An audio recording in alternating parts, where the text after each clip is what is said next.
Hi everybody, it's Donna from Donna's Dreamworks back again. Haven't been here in a while, since before Christmas actually. Never got to do my snowman's hat, so I'll have to do them again next year or this year. I was busy and had a cold, and my husband got a cold, and anyway, that's done and we're off for a new year. So I've been doing some reorganizing and making some projects, but I haven't had a chance to make a video. I'm going to ask for your help. I'm making this video. You probably see a piece of tape down here. I have a very difficult time. This is the third time making this video because I can't tell what is being recorded.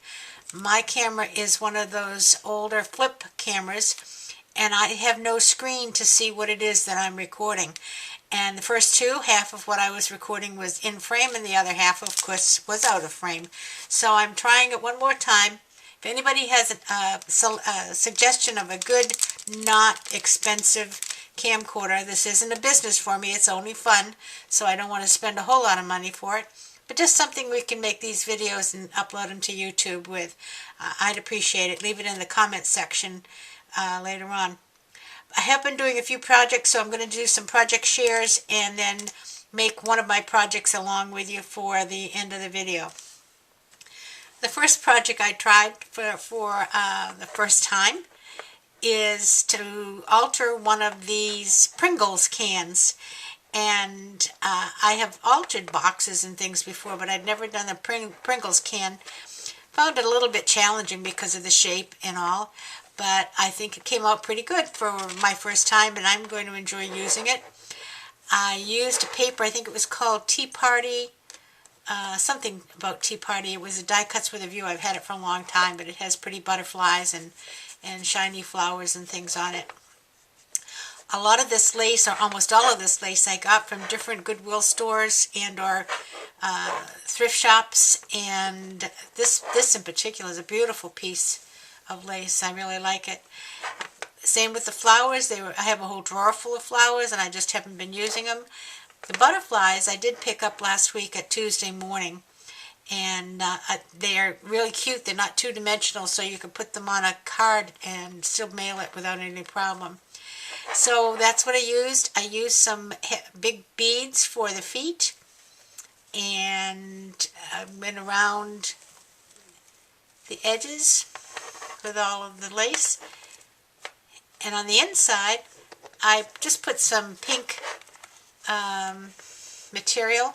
And actually what I'm planning to use it for is it's holding some of the beads I'm going to be using to make either some jewelry or some stick pins.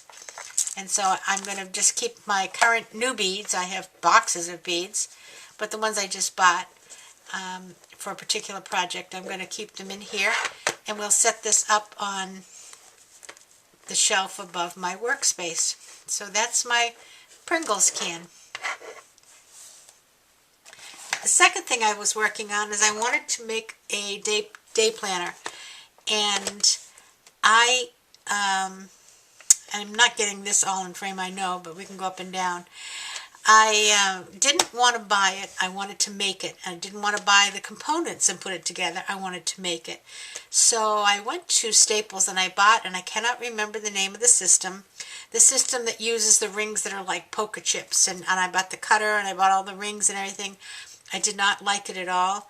I didn't like the way the rings stuck out, and the paper, to me, if it wasn't almost cardstock, doesn't want to stay in there. So I went back to my Bind It All, and I had to go and get 1-inch rings because the book is so chunky. This is only 6 months, but it'll be fun to have the 6 months book. The other 6 months is made, but we'll put it together when it gets closer to July. Inside, the first page was downloaded from the internet. I saw it on Pinterest, a lot of downloads on Pinterest you can look for. But the rest of the stuff inside I've been making myself. I have pictures in the book as well as the calendar. This one happens to be my husband caught a 12-pound bass out in the lake in the back, so I just put it in here as a catch. What a catch. In here, when I have birthdays in the month, each month has a pocket, so that when I make a card, I can just put it right in the pocket and it's ready for the month. And then every month has an envelope where I can put my flags or coupons or anything I want to use for that month. Tickets for events I'm going to. This is the back of the calendar page. This is another picture. Don't know whether you can really see it, but this is a picture of where I lived before. I was out in the woods, and we had a fountain in the backyard, and the bobcat used to come to drink out of the fountain. And my cat used to sit inside the pool cage and watch the bobcat who was watching my cat. So I entitled this "Watching You, Watching Me." And it was really kind of cute because neither one of them was intimidated by the other, but they were going to keep an eye on each other. And so then we get to the January calendar. This I made myself in a Word program and just inserted a graph and made the calendar. I've decorated this one with a little bit of washi tape. Like I said, I've not done this before. I'm working, this is a exercise in progress, and we're going to see how it works out. I'm sure it'll get better as we go along. After the month, I did some weeks at a glance. And what I like to do, I like to plan my menu for the week, and that helps me plan my shopping list. So the days have usually got some kind of a menu item written on it so that when I go to do my shopping list, I know that I have everything I need.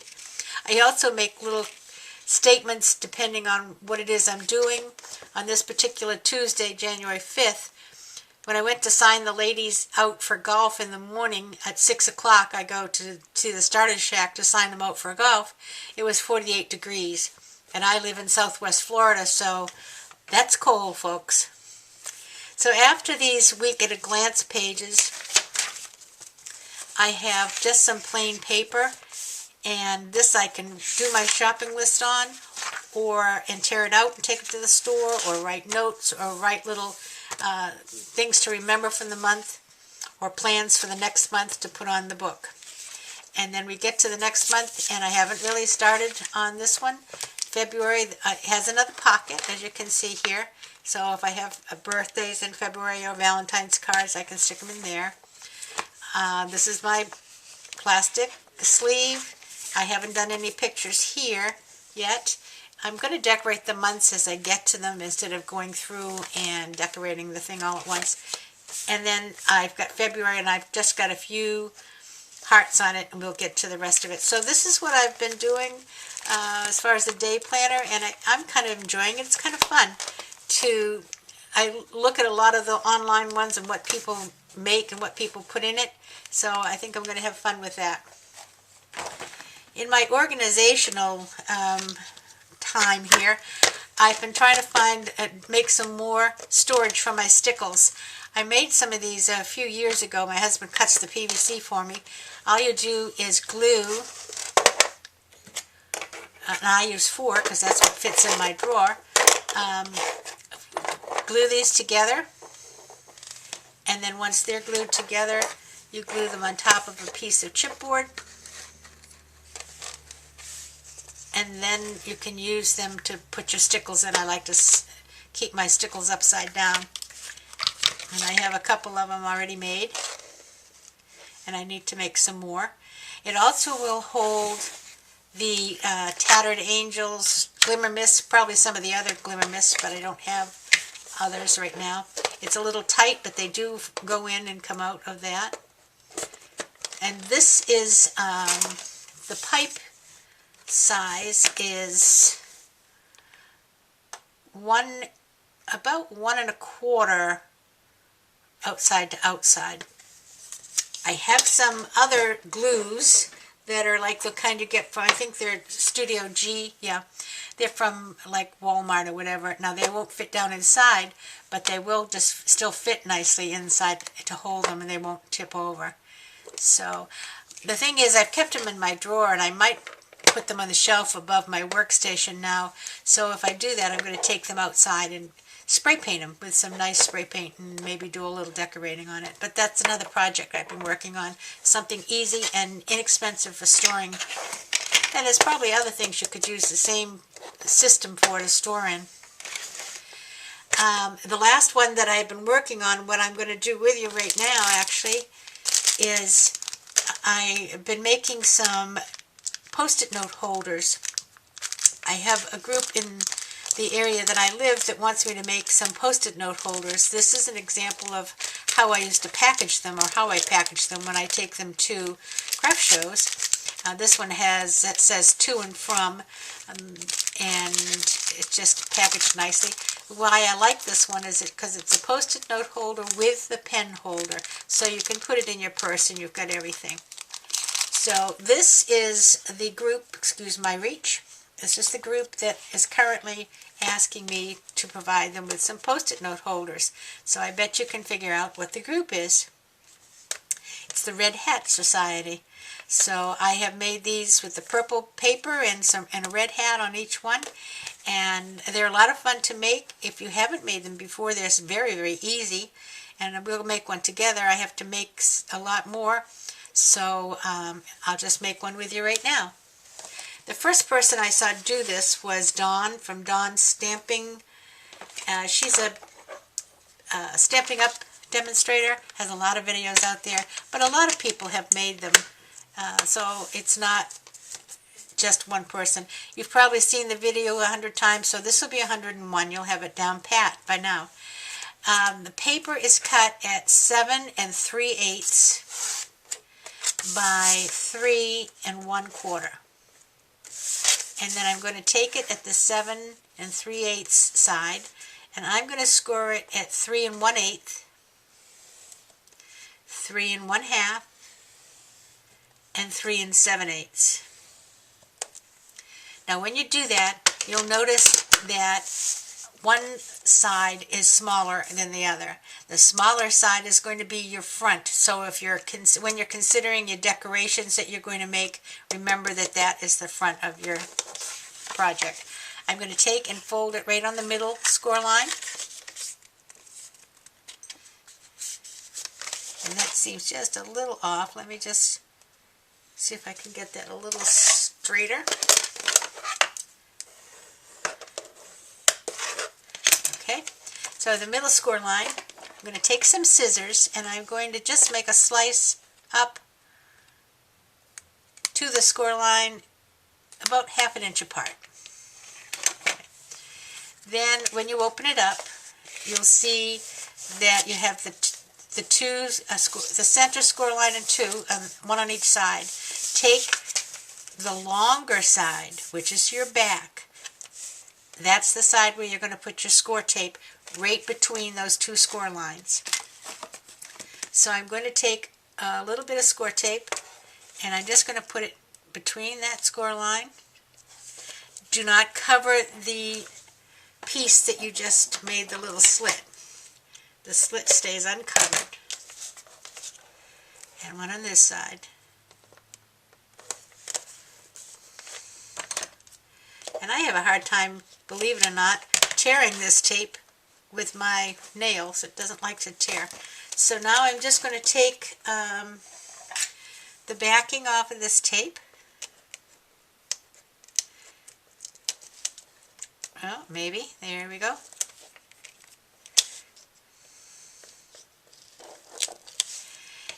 And I'm going to fold on this score line.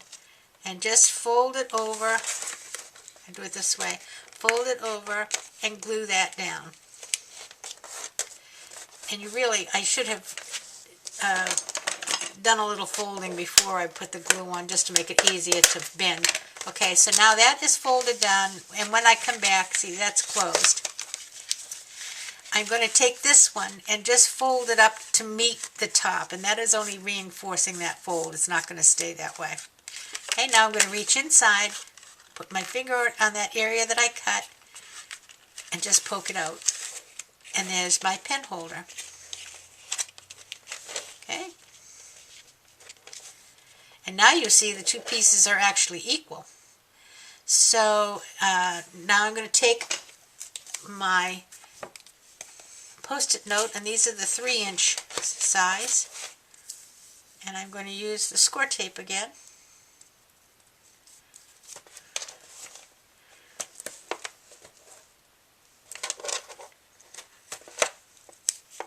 And just put 3 strips of score tape on the back of this.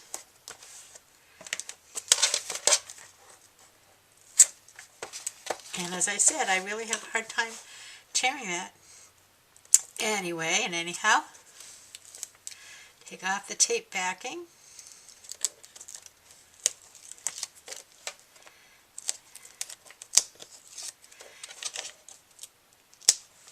And we will open up this book, and I put it at the top. Some people put it this way, but I like it at the top. And I'm going to line it up and leave just about a 1/16 of an inch to where that's folded over.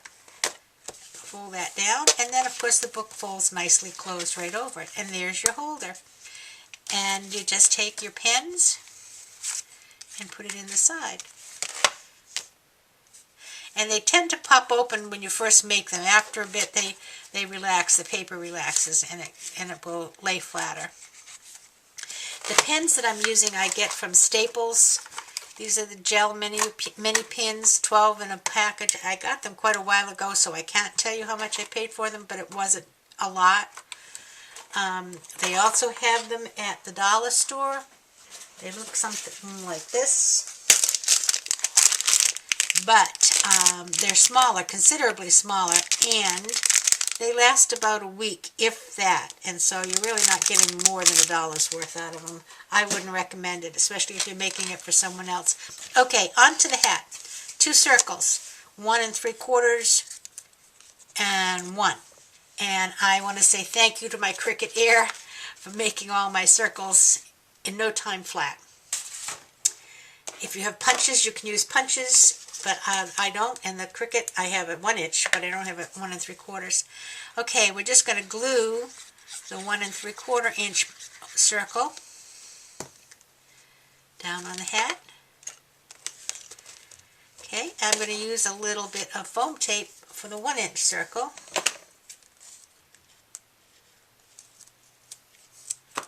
And I did pretty good. I usually pop it all the way across the room.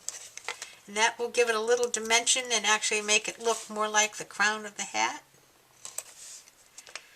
Okay, in order to give it a little bit more dimension, I'm going to take my gel pen and go around the edge of both of them. And I'm sorry I'm blocking the light probably with a lot of this left-handedness.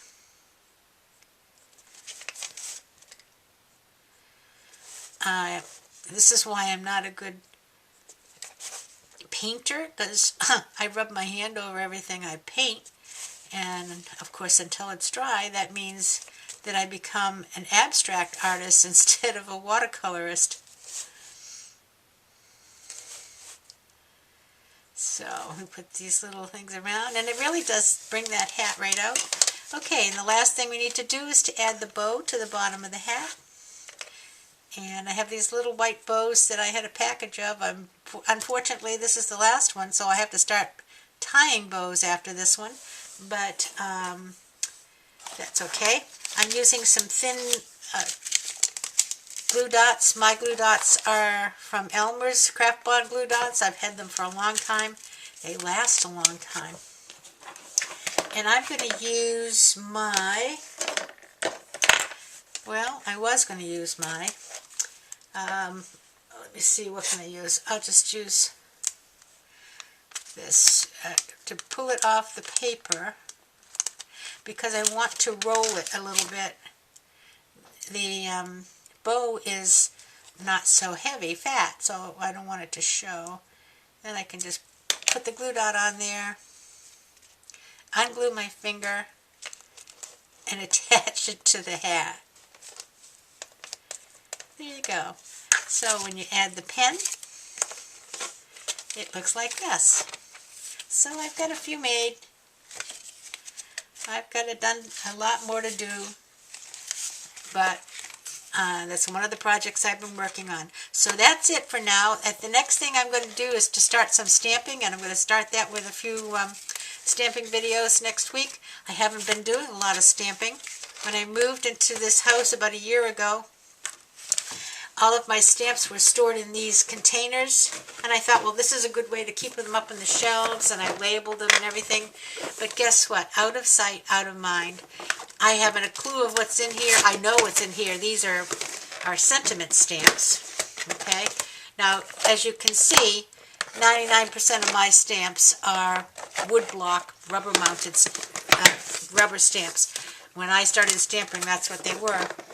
And so I've now just got some shelves made in my closet, which I will show you when I get it all organized. And I have them all standing up there so I can see what I have. And I thought to myself, gee, I think that's some really nice looking stamps. I'll do some cards with them. So that's what we're going to do with the next video. Probably by Monday I'll have a video up on cards, and I think we'll make a series out of it. I don't know what we'll call it yet. Something to do with stamping. And then another video series I'd like to start is something to do with the Cricut. I'm new with that Cricut here. I have a lot of things to learn about it, so we could learn about it together. Okay, so that's my video. Hopefully it recorded, and hopefully I stayed in frame. Have a great day, have a great weekend, and I'll see you again on Monday. Bye-bye.